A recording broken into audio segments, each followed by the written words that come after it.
Les aspirations indépendantistes s'est confondées également avec la personne de Patrice Emery Lumumba, le tout premier Premier ministre de l'RDC entre le 30 juin 1960 et septembre de la même année. L'homme fut assassiné dans des conditions jusque-là obscures.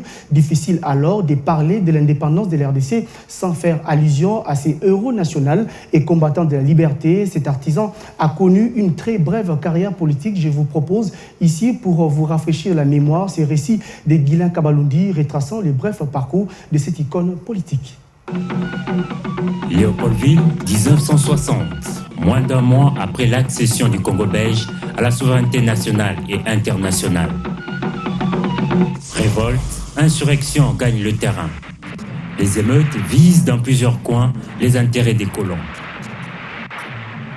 Des pillages ont lieu. Des femmes européennes sont violentées. Immense défi à relever pour Patrice Emery Lumumba, Premier ministre, et sa jeune équipe gouvernementale. Comment on peut concilier l'instruction que les Européens nous donnaient à l'école, le principe de civilisation et de morale, avec les actes que ces Européens commettaient vis-à-vis des populations noires. Et c'est en faisant cette observation au jour le jour, à comparer les principes qu'on nous enseignait, les actes que ceux qui nous enseignaient commettaient. Et alors, je voyais chaque fois la contradiction. C'est alors que j'ai commencé à prendre de plus en plus conscience, n'est-ce pas, alors, j'ai commencé, n'est-ce pas, à étudier les révolutions à travers l'humanité, très souvent la révolution française, les causes qui ont été à la base de cette révolution. Pourquoi ces gens se sont révoltés? Pourquoi ils ont lutté pour la liberté? Et j'ai compris que vraiment, à travers toutes les révolutions, il y a un élément profond. C'est la lutte contre l'injustice, contre l'oppression. Lumumba affirme avoir compris. Mais sur le terrain, la confusion est totale. Le Premier ministre fait ainsi appel à l'Union soviétique, mais le président Kasavubu n'est pas d'accord. Même entre les deux leaders, c'est la lutte à mort. Des manifestations spontanées sont organisées entre partisans de Kasavubu et Lumumba.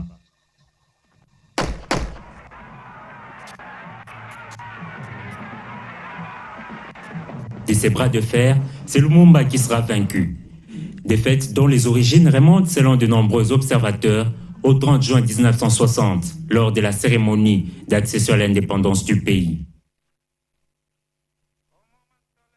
Son discours inattendu, virulent, dénonçant les abus de la politique coloniale belge depuis 1885, sonne le glas pour le Premier ministre du Congo indépendant.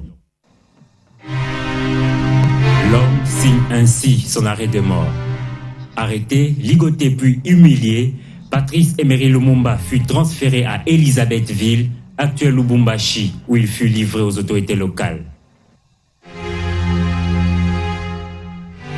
Le 17 janvier 1961, Lumumba est assassiné.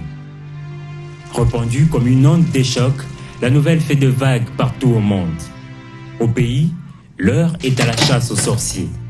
Et le roi et empereur du Sud, Kasai, se retrouve au banc des accusés. Ils ont mis dans ma bouche toutes sortes de calomnies, dont notamment ce crime affreux, non seulement de tuer des hommes, mais également de s'en faire de repas. C'est une bêtise, devant laquelle je n'ai pas peur et le front haut, j'attends mes contradicteurs.